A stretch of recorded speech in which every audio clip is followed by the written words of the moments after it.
What is up, guys, and welcome into another episode of the Ain't It Funky podcast. My guest today is Max Hofmann. Dom Familaro said about Max that he is definitely the next generation of great drummers, and if you watch his playing, you can certainly see why. Max has an incredible technical ability paired with extremely tasteful musical ideas behind the kit. He is currently the drummer for German pop acts Elif and Loy, and also plays in Mannheim-based fusion band Torf, amongst others. In our conversation, we spoke about Max's studies with Klaus Hessler and taking a lesson with Dom Familaro, Max's favorite cuisine, playing 110 shows in 2023, and more. If you enjoyed this episode, please subscribe wherever you're listening. The video version is available on YouTube as well. Thanks for tuning in, and enjoy.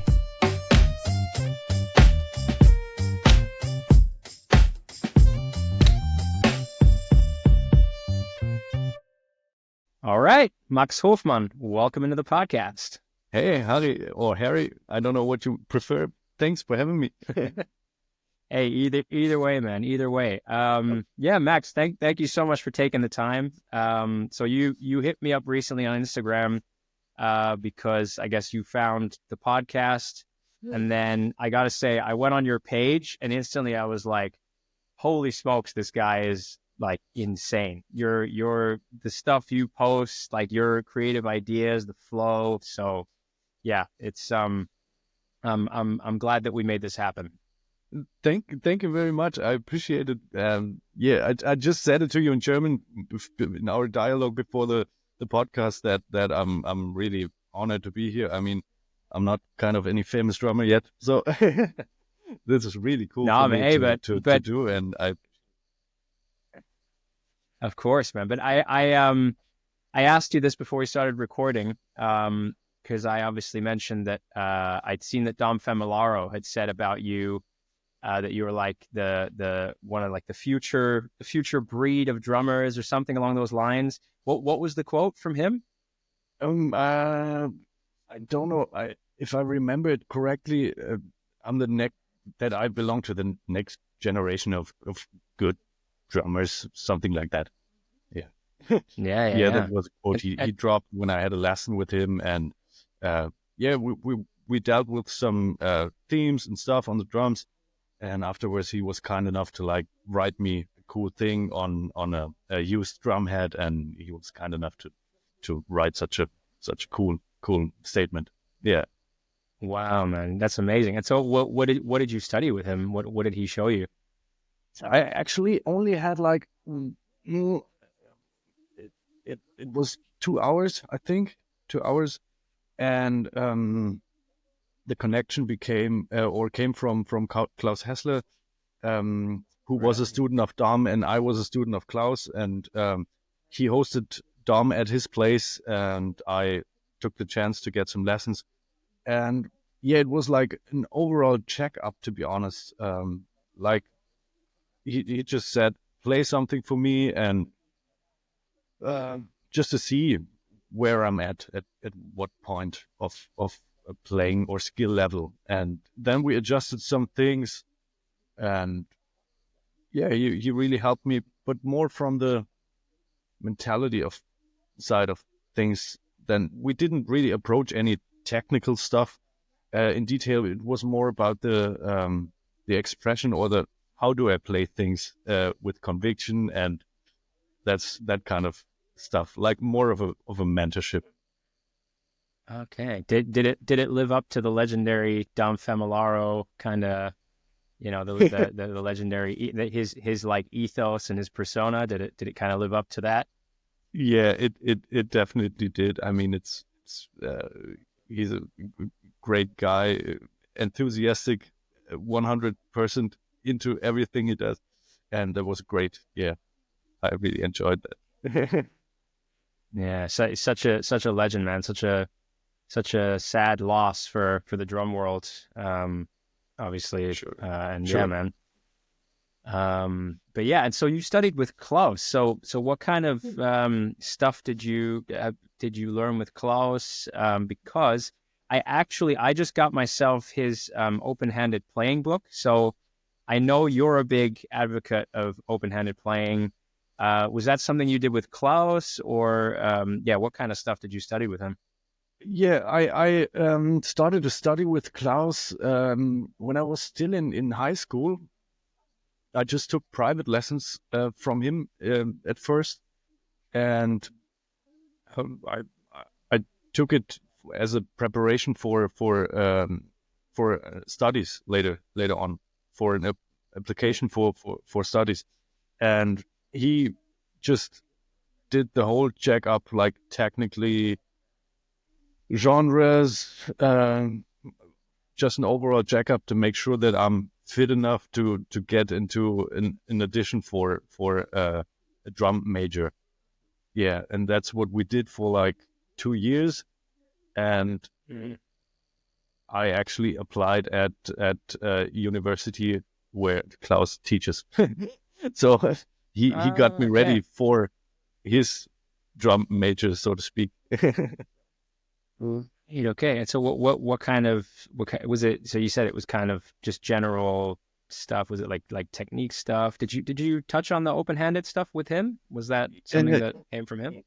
It's nothing that came from him. It's the open-handed stuff is something that I started to do since, it's a little bit complicated, but since my birth, I got some tumors, little bit of bone cancer in my body.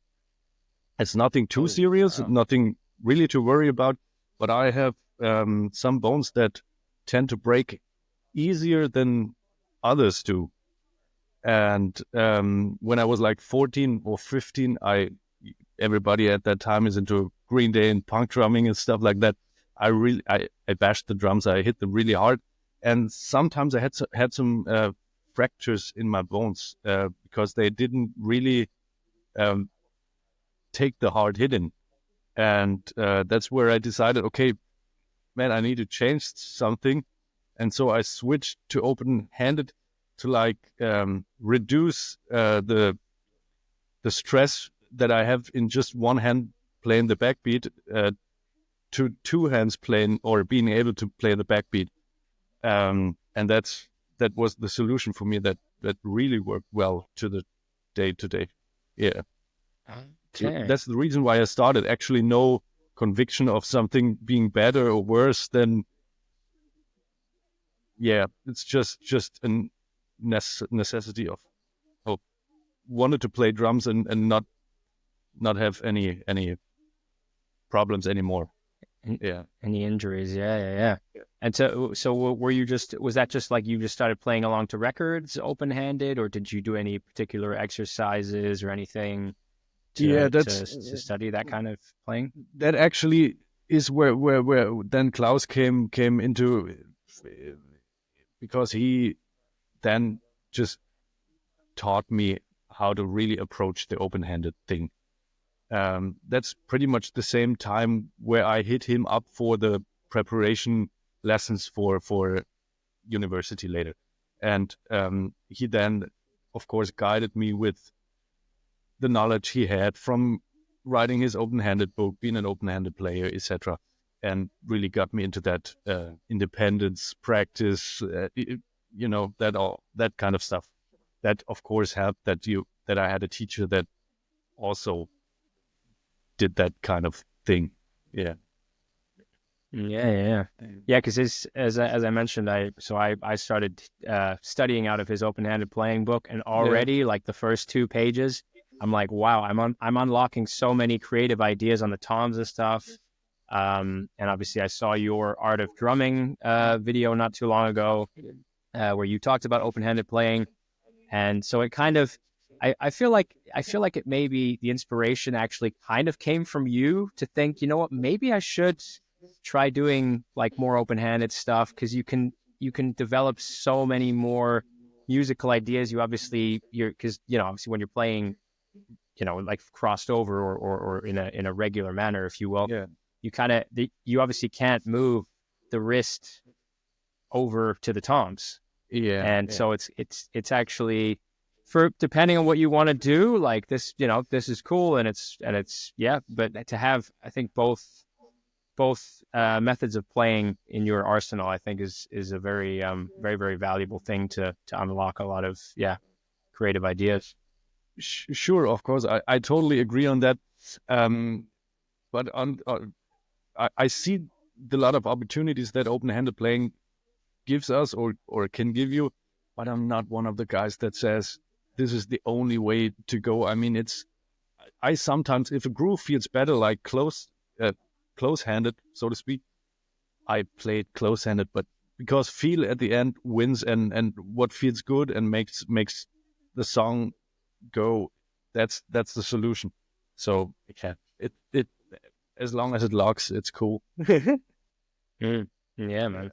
Yeah. So Max, I wanted to ask you a very, very important question. What does it take to be an arena drummer? What are the most important aspects of for a drummer to skill set or mindset wise, or what would you say is like the most important things for a drummer to have to be an arena drummer? Oh, that's the question. If I really do consider myself an arena drummer, because I there are other guys that really did that arena thing way more often than I did. I just had the opportunity of playing it a few times with support acts, and few weeks back, I substituted a good friend of mine in an arena tour because he got heavily sick, and yeah, was the second time that I got to play such big venues. And I mean, it's like every other gig, to be honest. It's serving the music, make the artist feel comfortable, make the band feel comfortable, and at the end, man, the people that come to a show, they just want to enjoy themselves, and they spend money because they wanted to listen to the music they know from Spotify and Apple Music. So at the end, I mean, of course, you can think it's high pressure and so many people watch you, but at the end, it's not about me in that case. I'm here to provide good time for them, basically, or I'm a part of few people that try to provide a good time for the audience.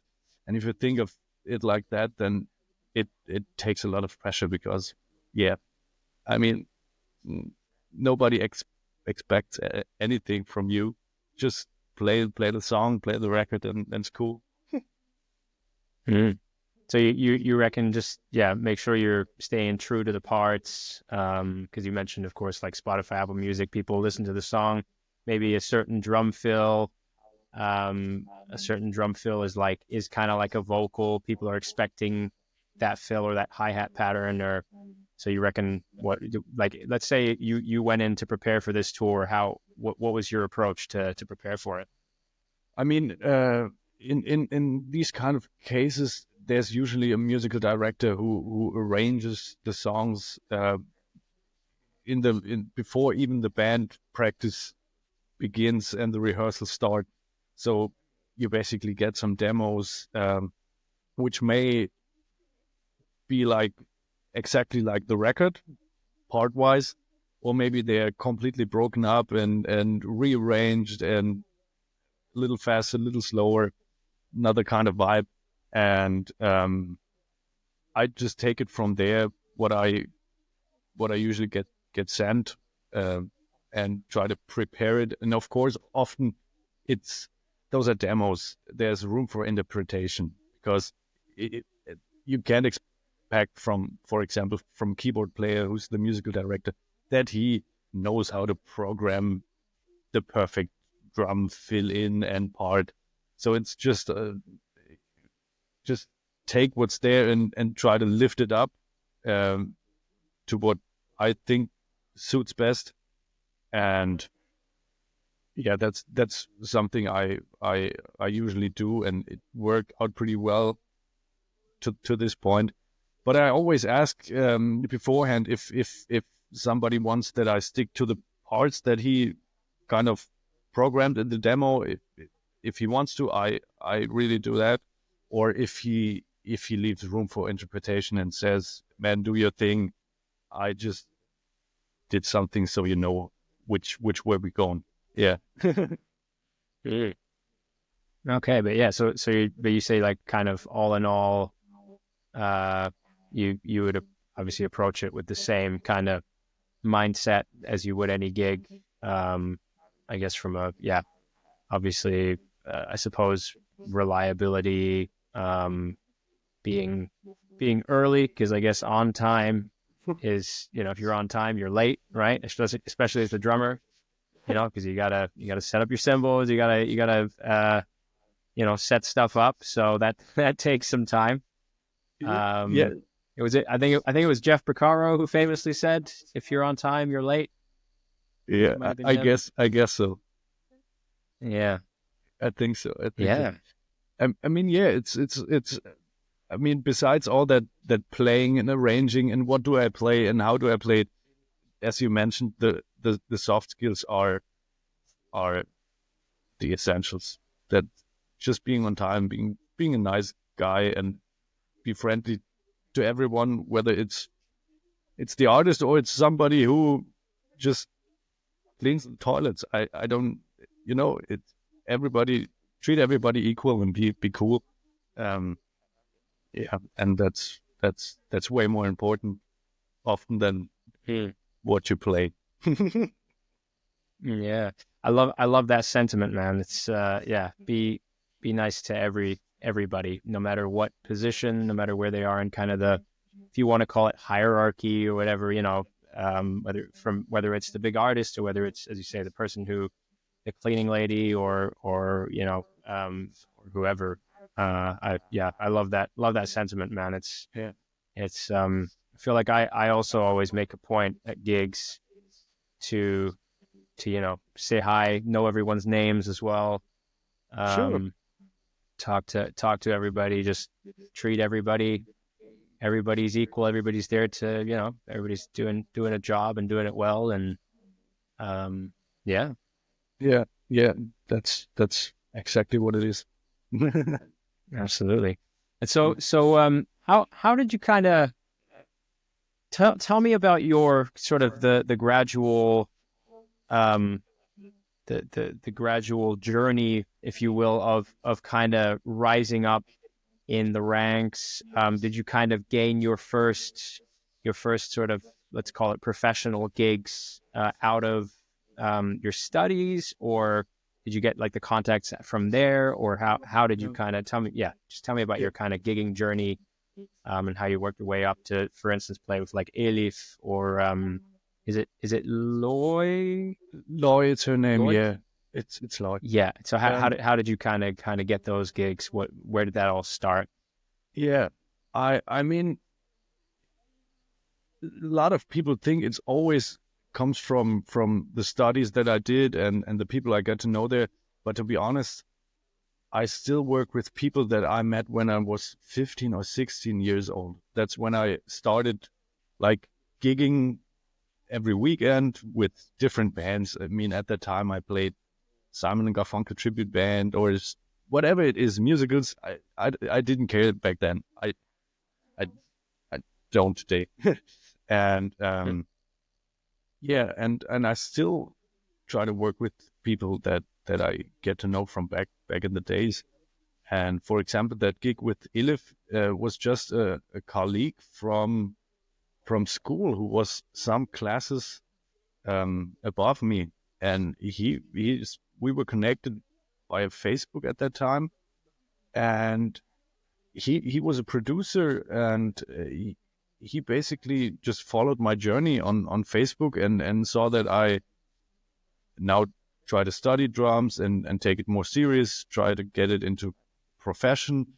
And he just contacted me via Facebook and reached out and said, "Hey, do you remember I was some classes above you, and I just got that opportunity to make the musical director for her, but I need a band."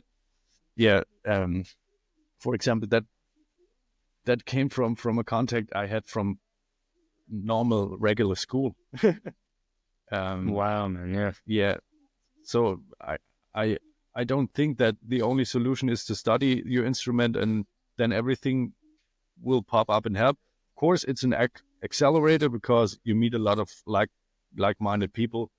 But to be honest, it starts from ground zero. Everybody you meet on that journey can give you an opportunity some years later, and that's how I at least experienced it. Yeah. Yeah. And what was kind of the first holy shit moment, if you will, in that you can remember, or maybe you had the first big gig or the first big, I don't know, arena show or something. Like what comes to mind for you? Or maybe you met somebody that you were like, I can't believe I'm meeting this person, or yeah. I mean, this can be a few moments. I mean, the at first, if you get paid for rehearsing, then you just realize, okay, it seems to be on a real professional level now. Or if the travel is in a nightliner, for example, then that's way more professional than just driving with your gear in your own car to the gig. And or if you play a festival and you meet some like drumming heroes of you that I admired, that play for other artists that maybe headline the show, and we play at like 5 o'clock before them, and you see them in the backstage, and it's like, whoa, it's this guy. I watched all his drum videos back in the day, so these are cool moments. But to be honest, for me, it's really not about the size of the gig. I just had a talk 2 days ago with a student of mine who also asked about playing big venues and stuff, and I told him that the amount of people that are in front of a stage, they cannot compensate or give me that what music can give me. So I really do prefer to play in front of 15 people with good music, good friends. That gives me way more than average or bad music in front of 60,000 people, for example. Because the 60,000 people can't compensate that the music isn't that good, or the company and the people I'm with. So yeah. Yeah, that makes sense. And so you mentioned kind of seeing people where you're like, oh my God, it's so and so. Who have you kind of had the privilege of meeting, whether it's been drum heroes or musical heroes, or that you've maybe hung out with and got to chat with? Oh, I don't actually remember if it was anybody really special that popped out. I mean, if it's crazy to see, for example, Joost Nickel that plays with Jan Delay in the evening. I mean, he's he's an OG. He's a great drummer, and if you see somebody like that, like walk through a backstage, and you used to watch all his drum videos, for example, or guys like that from that caliber, then it's nice to see them like sound check and play in the evening. That's great. Yeah. Yeah, yours is such a beast, man. He's he's incredible. You studied at did you study in Mannheim? Is that correct? Yeah, I did. Yeah. At the Pop Academy? Because it doesn't yours teach there as well?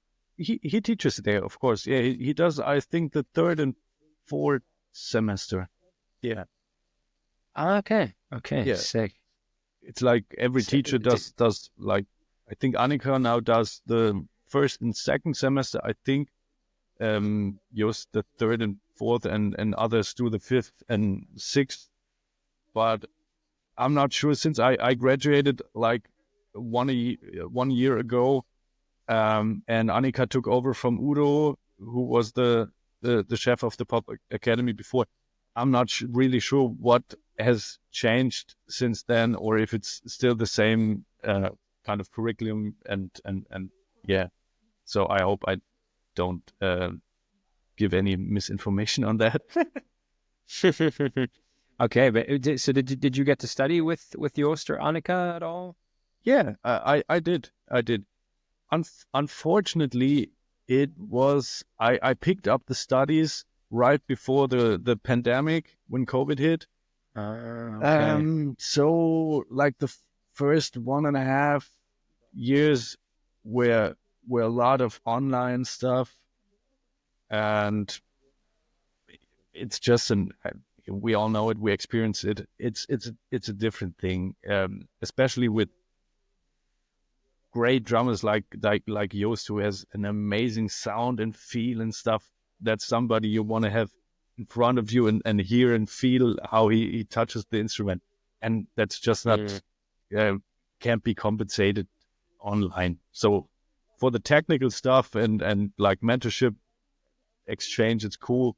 But like the sound stuff is of course way cooler if it's in person. Yeah. Did you have a space at least where you could like practice properly on a drum set during that time, or? Yeah. I actually moved back to my parents' place at the pandemic, since everything was online. I could have Yeah. lived in Indonesia. Nobody would have cared, to be honest. But at my parents' place, I had my basement where I practiced in for my whole life. So I went back there Mhm. and yeah, just practice over there. And afterwards, when I moved back, I of course got a rehearsal space for myself here, and that's where I Mhm. now operate from. Okay. So so during that time period, how many hours a day would you say you were practicing? Oh, I think I did consequently for, let's say that almost a year where I lived at or the like 7-8 months that I was at my parents' place at the times where it was really strict with COVID. I practiced like 6 or 7 hours a day. There was nothing else to do, Nice. and I just did that. Sick. Yeah. Yeah. And so let's, as you know, on this podcast, I love to ask people about practice. Yeah. So if you put together like a practice schedule, let's say, practice material, how do you go about it? What is your approach to practice? Do you log stuff, or are you kind of more of a, maybe just you kind of know what you need to work on and you're going to work on that, or yeah, what's your approach to practice? Um, I am, when it comes to practice, I'm really organized. Um, yeah, I just need to know what to do, and let's say if I see there's the next, for example, now the next month until Christmas, I have free time, not that much gigs, no tour at the moment, so I'm free to practice way more than I am in the summer, for example. And then I just look what are the topics that I can work on, my weaknesses, or even strengths that I want to even make stronger. And then I write myself like a practice plan. Um, Maybe let's say like 3 hours a day, for example, and I take 1 hour per topic, and I choose the topic in just things that I think that I'm not strong at, or that I noticed in the gigs before that didn't work well or so, and I try to classify them into like independence,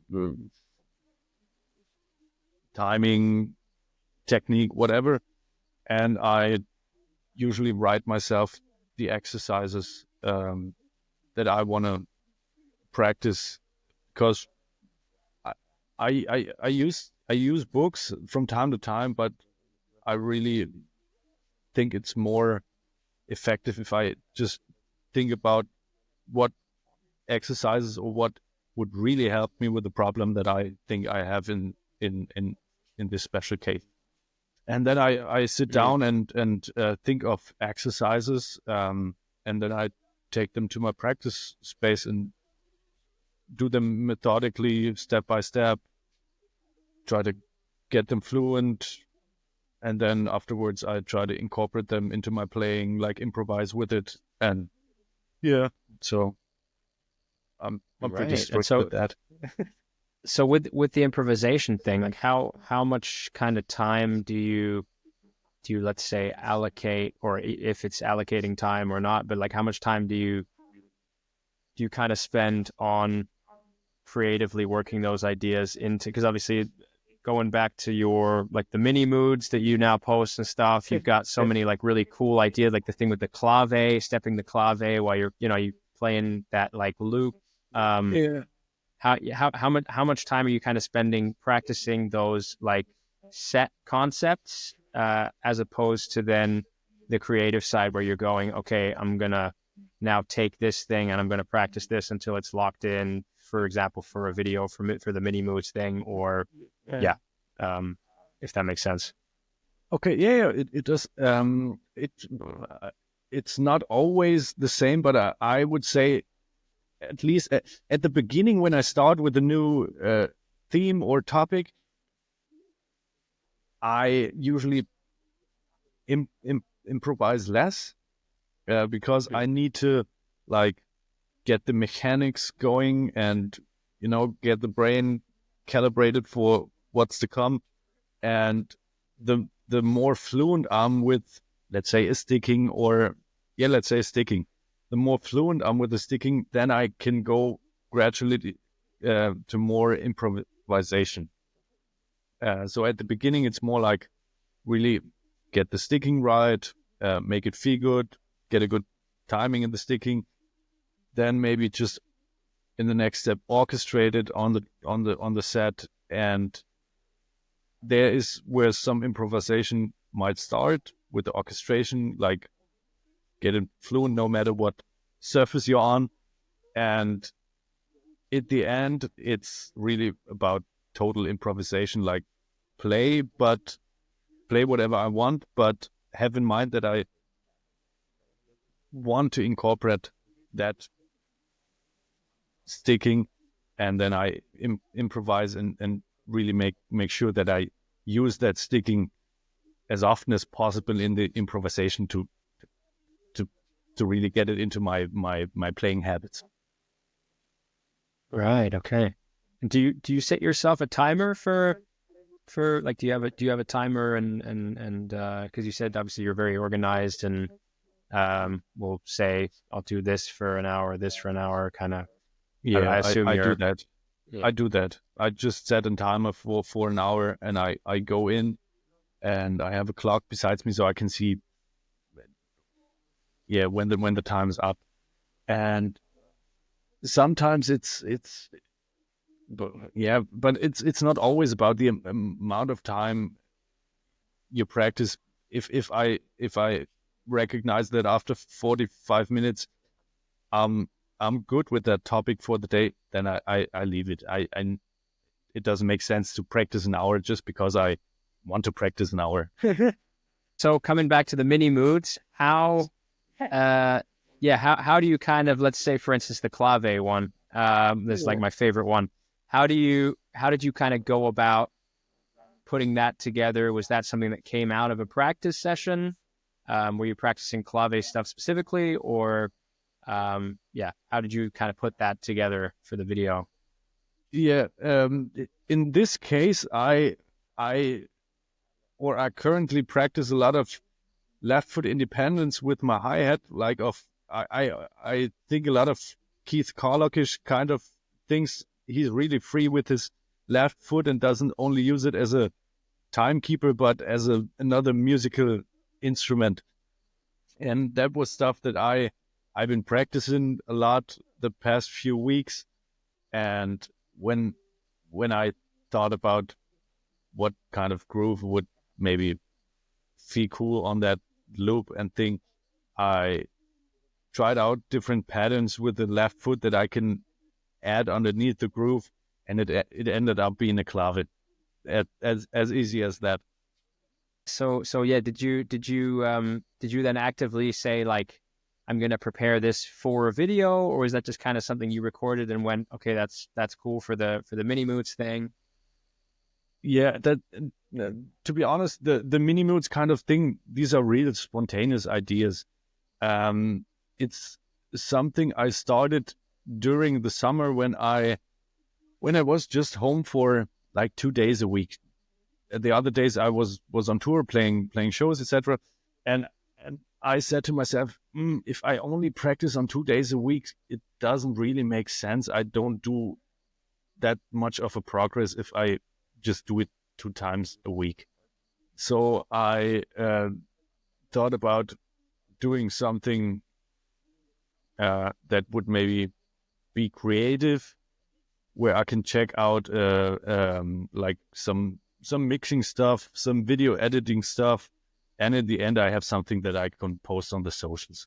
So I, instead of practicing, I just went to my rehearsal space, built myself some funny loops, recorded some stuff, thought about cool grooves that might add a certain flavor to that loop thing, and I was just creative with that, and it was spontaneous. I recorded a few takes, like 5-6 takes, and then I took the one that suited best. That just it's spontaneous stuff.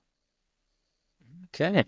That's such a cool idea, yeah, because you, as you say, I mean, you only got like very kind of limited time to actually practice, and that's a very cool way of still improving something but also being creative with it, and having having a little bit of fun, but then also having something of value that you can put out onto the socials. That's such a cool approach. Yeah, that was the idea basically, man. I recorded it, and the next day when I had a train ride for like 4 hours, I mixed it on the train, and the next day when I had another train ride, for example, I edited the video so that I have something to do, and don't only watch Netflix while being on the road. Just to be creative and not getting totally dumb in that time.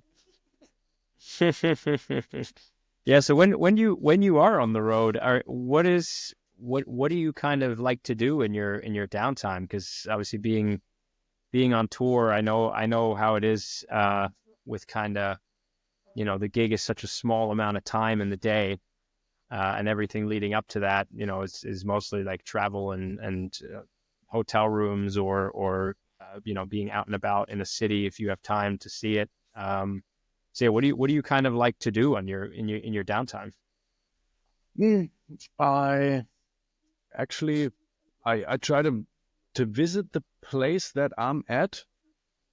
I'm always curious what the city or the small village, whatever it is where I am, has to offer. So I usually maybe go for half an hour walk, and just soak in what's there and just get to know the place.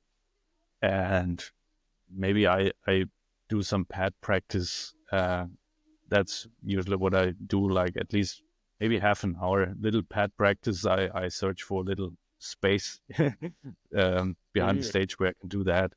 And I often do listen to music, try to educate myself in that downtime, because I notice like the last 1-2 years I did a lot of artist gigs, and there's a prearranged show that is basically pretty much the same every evening, and I just recognized that the later of the year it is, and the more often I play the same show, I tend to listen to even crazier music, like really that fusion stuff, just to so my brain stays in shape and stays open-minded for new stuff. Yeah.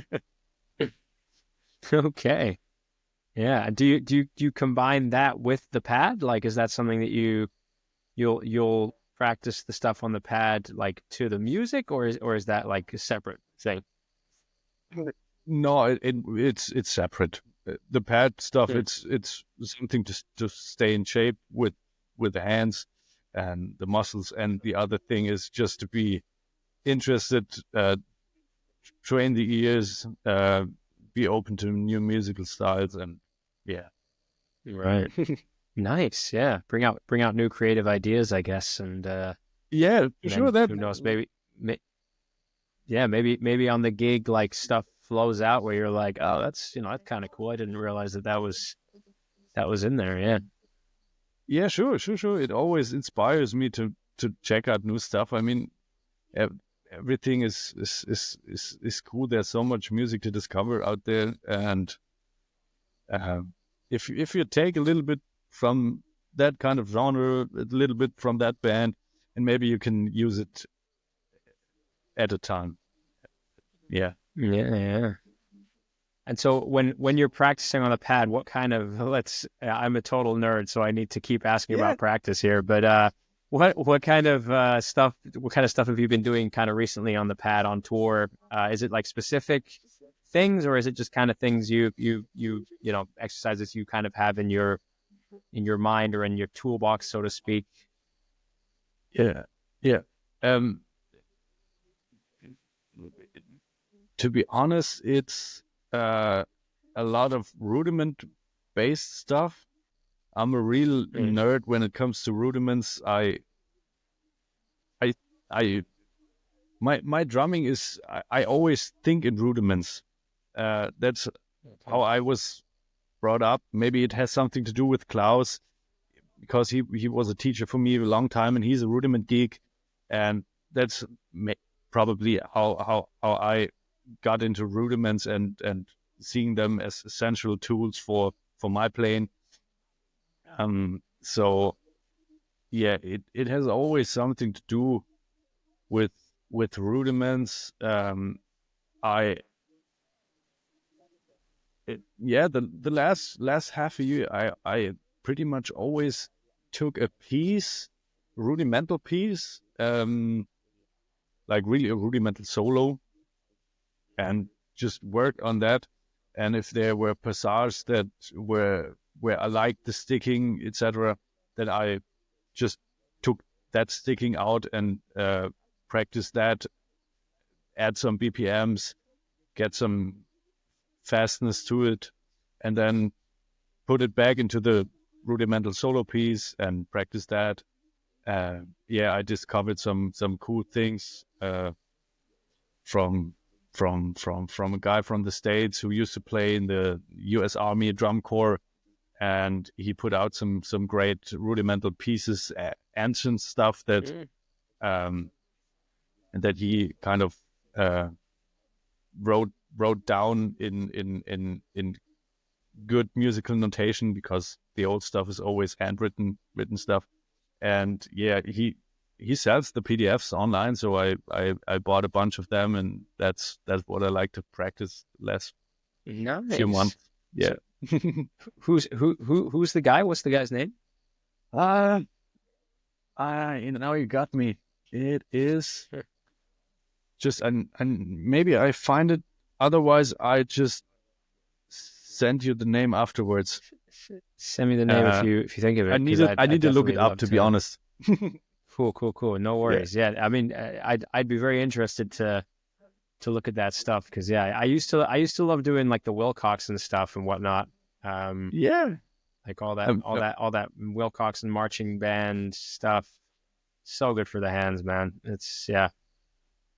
yeah, it's great. And I mean, my goal is not to like play a solo from A to Z if I don't have to. I just look that I'm able to play it, and pick out the pieces that are hard for me to play and practice them separately, just to have something that I cannot play now, and hopefully can in a few days or weeks.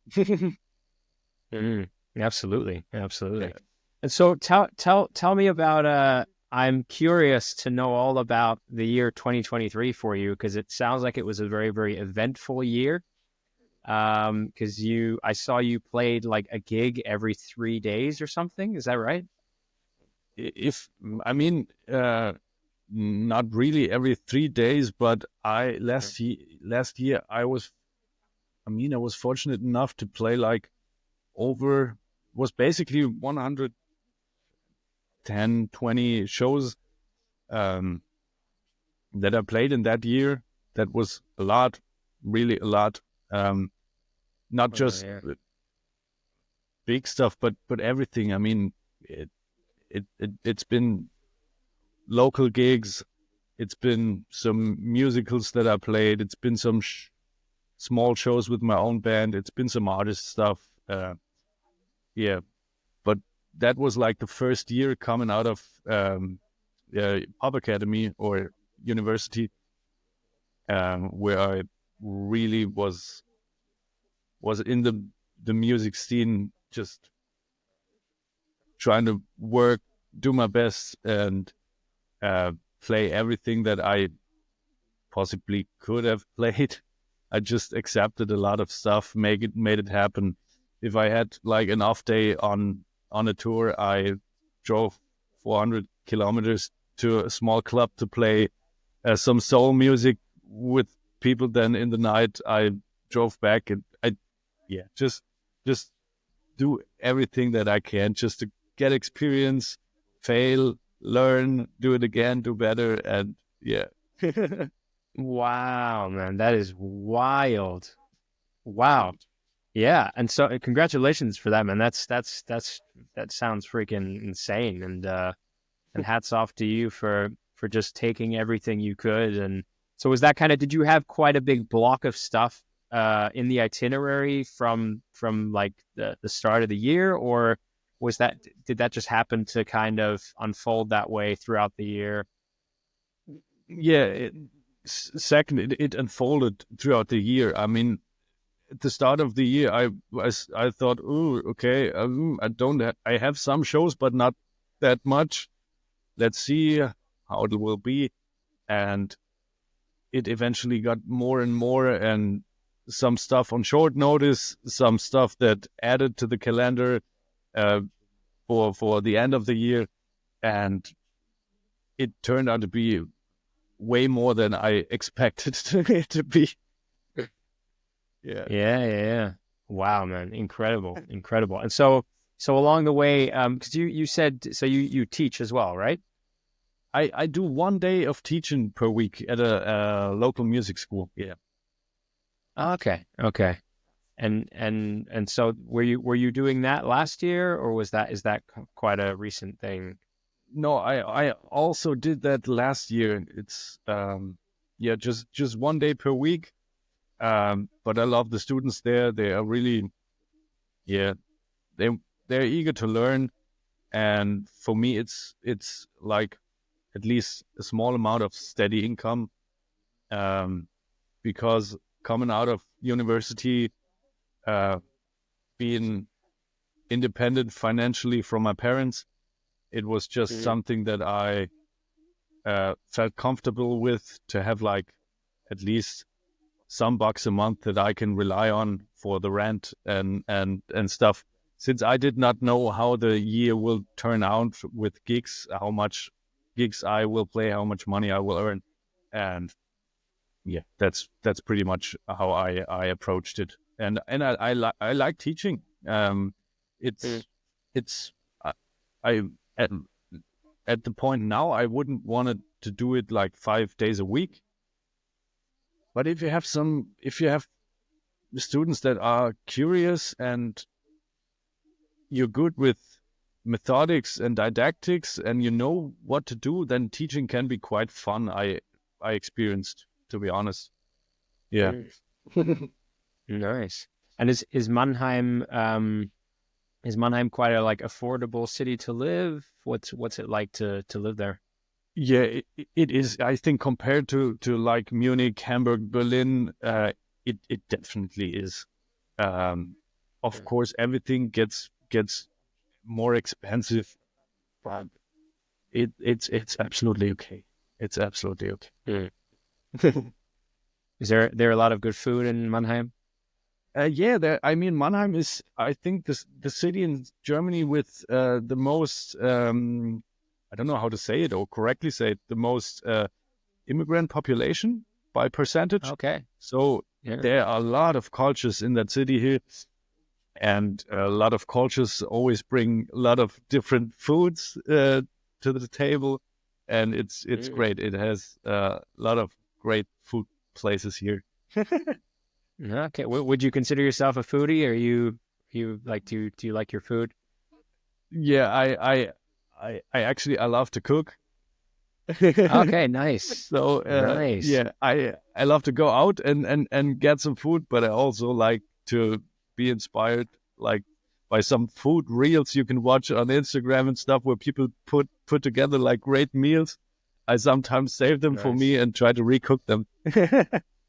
Okay. What are your kind of go-to dishes, man? What are you know, what's Max Hofmann's specialties? Okay, I can do a pretty good like pumpkin salsiccia noodles. That's a receipt I got from my mom, and yeah, Wow. it's like it's something that is good in autumn because there's a pumpkin season. You add some Spanish salsiccia and a lot of olive oil, parmesan and stuff, and yeah, that's really good. Nice. Dude, that sounds delicious. I'm coming over for dinner, dude. Absolute invitation. If you're in the area, just join me for that. Dude, I would love to try it, man. I would love to try it. So what else? What else is in the in the cooking or what else is on the menu? What else is on the menu? I mean, I'm a fan of noodles. They just go easy. They always, at least most of the time, they turn out to taste good. Mm. So yeah, I'm definitely like an Italian cuisine fan. Okay, nice. Have you spent a lot of time in Italy on your travels? Not really. I mean, I've been to Italy a few times with even when I was a kid with my parents for holidays and stuff, and I've been a few times in the last years. I mean, they have, in my opinion, the most amazing cuisine, or they are, yeah, really obsessed with good food and good ingredients. So that's definitely something uh, the Germans can learn from. Hey man, I gotta say, I mean, I lived in the UK from 2018, right? And I just moved back to Berlin, and I've got to say, like German food, I used to take it for granted while I lived here, and since I moved away, and every time I came here, I was like, there's actually so much good food. And then moving back here, like every day, I've been like, food actually tastes like food. Like there's good things in the UK. There's some good things about the UK. I'm not gonna get into that. That's a whole nother conversation for another day. But like food wise, I gotta say the UK is not really, it's, to put it nicely, it's not the mecca of food. Like it's Yeah, it's kind of, especially you buy groceries in the supermarket, just basic stuff, and it just doesn't taste like much, or it doesn't taste like anything sometimes, and you're like, you make you put this all the spices in, and you can do whatever you want, but in the end you're like, it's not kind of just tastes, from a on a base level. Why does this not taste that rich? And then I come to Germany and I'm like, okay, wow, like you buy just like bread or whatever, right? Bread here, you go into yeah, any like corner store, supermarket, and bread just tastes good, man. It's just German bread, man. It's yeah, it's a vibe for sure. yeah. I think they have like stricter food regulations here than they have maybe in the UK or the States. Um, Mm. yeah, but maybe it's that. So the ingredients tend to be a little bit better at least. Yeah, no, absolutely. It's I gotta say, I love German food, man. It's there's a lot of very good stuff in this country for sure. Yeah. But no, For sure, I'm man. glad to hear that. Sorry, you were saying? No, no, no. I just wanted to add that my parents or my grandparents, they come from Bavaria, and there's like the mecca of German traditional food.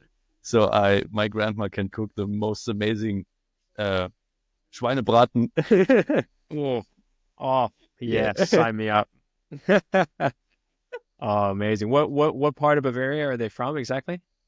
Franconia, like the north near Würzburg, Schweinfurt, that at least where I was born. I Oh, didn't grow up lovely, there. man. Yeah. I grew up near the French border, but I was born there, and yeah, family still lives there. Oh man, so you grew up with some damn good food. Yeah, sometimes unhealthy, but very, very, very delicious. Yeah, yeah, yeah. And so are you quite a big like beer drinker? Do you like your beer being from Bavaria or No, not really. I I do not drink that much alcohol. Um, I do not avoid it in total, but uh, let's be honest. This year I drank, let's say, like 15 beers until now, the whole year. So I wow. just every once in a while, with some friends, or if there's a situation, I drink something, but I'm not not a heavy drinker. Mm. Well, Yeah. hey man, coming so I've been sober for 2 years and almost 9 months, I think. So coming from a sober person, I tip my hat to you, especially because obviously as you know in the music industry, I feel like it's too easy to kind of a lot of people end up in the habits of drinking or drugs or whatever it may be, and Yeah. so yeah, it's yeah. I guess what I'm saying is just yeah, respect to you for having that in check, and yeah, man, not not letting the drinking thing kind of be a bad habit. Yeah, no, it is. Yeah, it just has eh, nothing good for your body. It's okay. Sometimes you need to celebrate something. Then, of course, get slammed. It's okay, but not on a daily or weekly basis. I think that's unhealthy. Yeah. Yeah. I think there's too much work to be done as a musician. Too much. You need, especially us drummers, man. We need to be locked in. We need to have so many things, kind of our mind in so many places, and organized, and lead the band, and so yeah, man. I totally agree with you. That's how it is. I mean, yeah. Absolutely. So I wanted to ask you about I saw on one of your reels recently that you said you love Greta Van Fleet. Yeah. Hell yeah, man. So what do you how do you kind of do you remember when is it is it Black Smoke Rising, the EP? You remember when that came out? So actually, I do not know when it came out. I had like a time, like, yeah, already like 1.5, 2 years ago, where I listened to a lot of their stuff. Yeah. But I'm not well aware of when which album came out.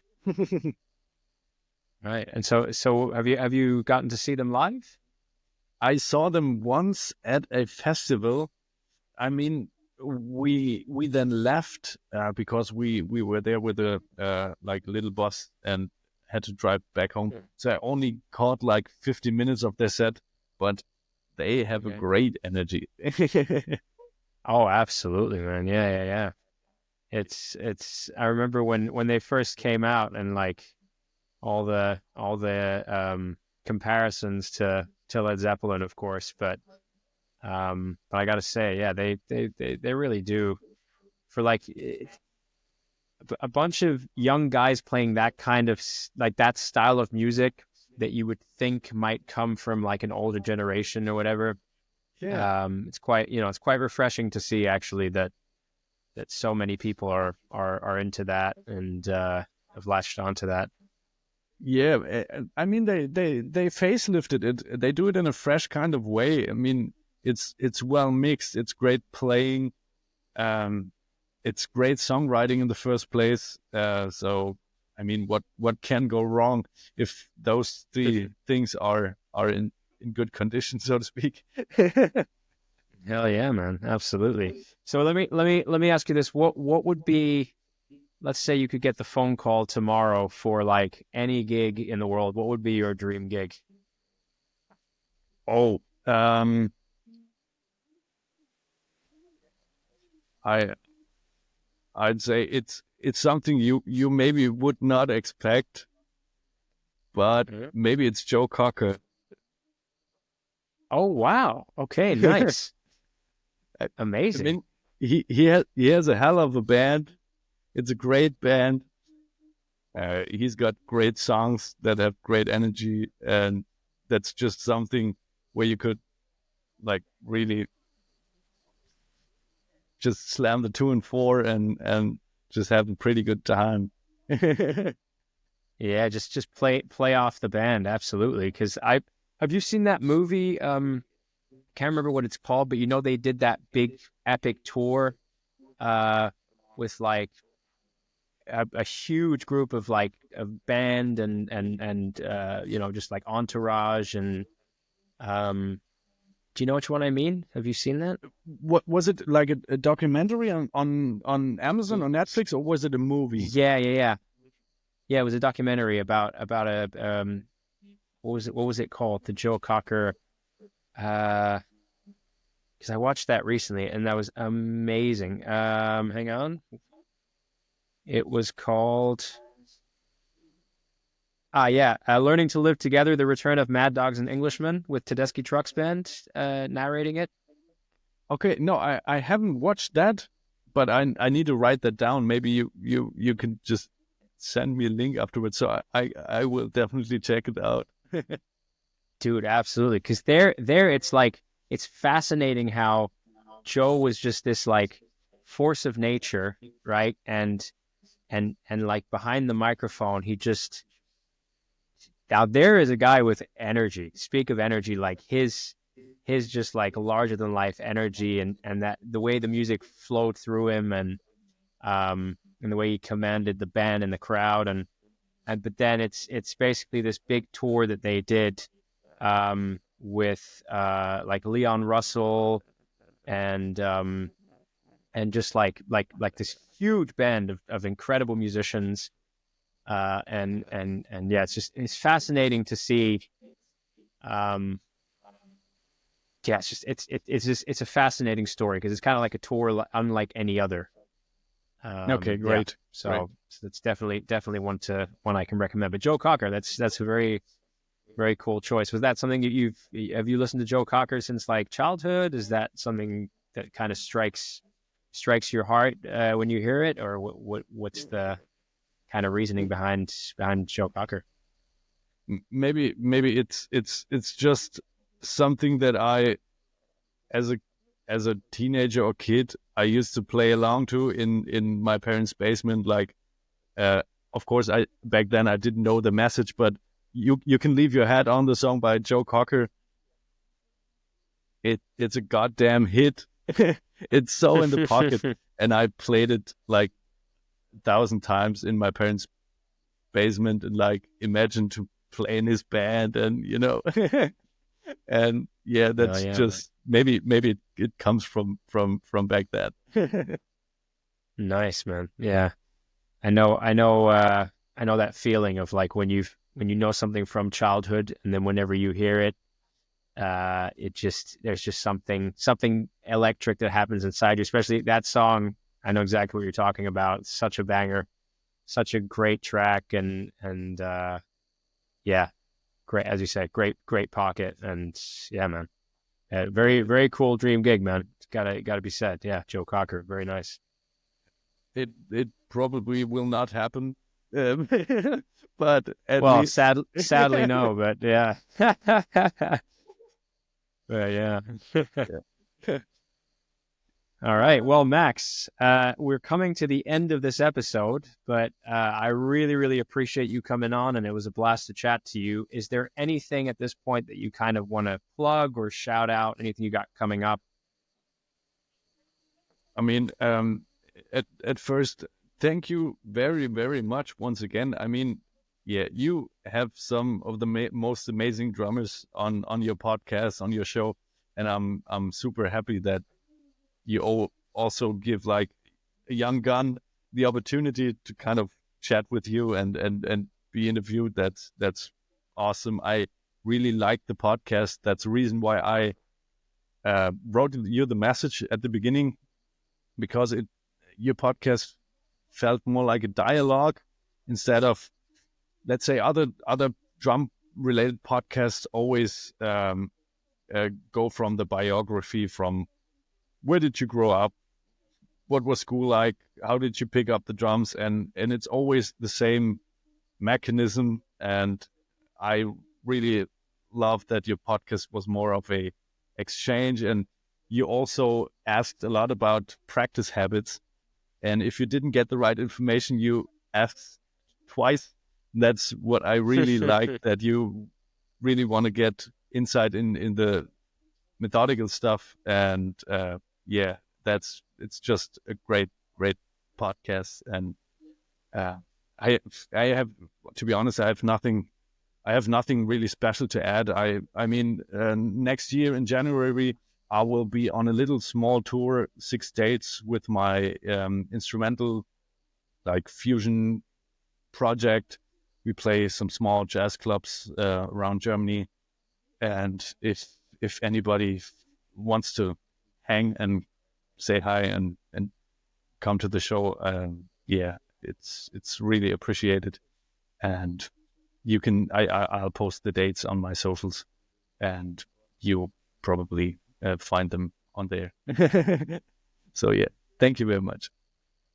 Awesome. Well, Max, thank you for the kind words, man. I really, really appreciate it. I appreciate you coming on, because you're, as I said at the beginning, you're someone who very much, since I found your playing, you very much inspired me, and you know, you're kind of, I kind of see myself wanting to kind of go to where you are, you know, like playing multifaceted, playing with multifaceted artists, you know, different styles of music in different size clubs, arenas, and big festivals and stuff. So, so again, yeah, thank you so much for coming on, dude. I really appreciate it. Yeah, no. I also looked up your Instagram account. You're an amazing drummer too. I mean, you do the podcast as also a professional, so that's I mean, no limitation there. Thank you so much, man. I appreciate it. Well, Max, you have a good one, man. Take care. Have a good one. Nice evening. Greetings to Berlin. You too, man. Thank you, Max. Yeah. Give me money.